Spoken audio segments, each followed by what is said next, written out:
Hi, my name is Brooklyn Bowman, and I've been coming to New Life for about 2 years now. I grew up here in Kansas City, and I have my parents, and then I've got an older sister and a younger brother. And we grew up in the church, as in we went Sundays, we went Wednesdays, and my parents were involved quite often, so they set a good example for what does it look like to be involved. And so me and my siblings were often involved as well up until high school. During that time, about middle school, I started to notice an internal mindset shift. And I didn't understand what that meant at the time, nor did my family or my friends, but everything that I was feeling internally was very overwhelming in the sense of internal thoughts. And I was having a hard time connecting with people and making myself known. So what I didn't know at the time is I had depression, I had anxiety, my disordered eating started to increase, and then my self-harm and my cutting started to increase as well. And those escalated all the way up to high school when I finally got some help at 17. So I went off to school and went to work, lived in different places for work.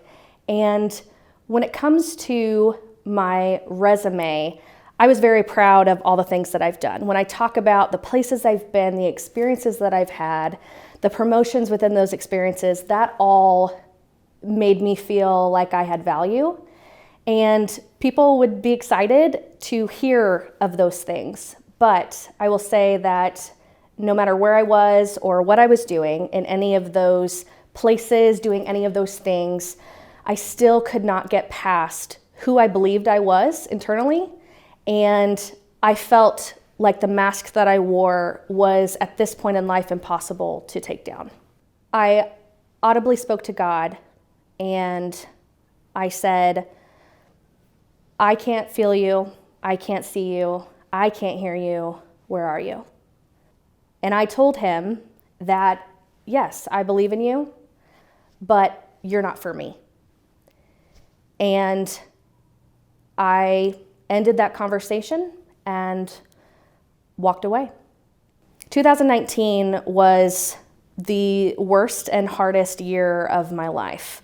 What ended up happening that fall is everything hit its peak. And I ended up in November attempting suicide on a Thursday, woke up the next day, and nobody knew. And I went to work. And a week later, I attempted again. This time, I did wake up. My sister found me, and I was so ill. My body was dying, and I was taken to the hospital to recover the best that I could. I did recover enough to then go to a psychiatric facility where I was there for about a week. I came back home after Chicago, and I remember talking with my brother and my older sister.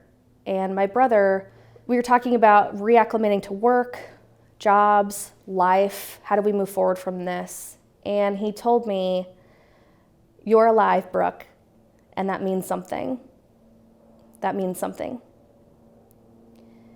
And I thought to myself, isn't it worth finding out what that meaning is? Would it not be worth investigating that and trying to move forward? So if I could leave anything with anyone, impart anything about God, the mystery that He is, the questions that you may have, I would say to you that, yes, your life has meaning. It matters in every way. And I would also tell you that God cares. He cares about you, and He cares about everything that concerns you. And so, yes, I believe that God is a God of huge and big things, a God of miracles. I would never doubt that, and I never did. He was a God of big and miraculous things, but I also believe with my whole heart that He is a God of small things, and He cares about every small detail in my life and in your life. God cares about you.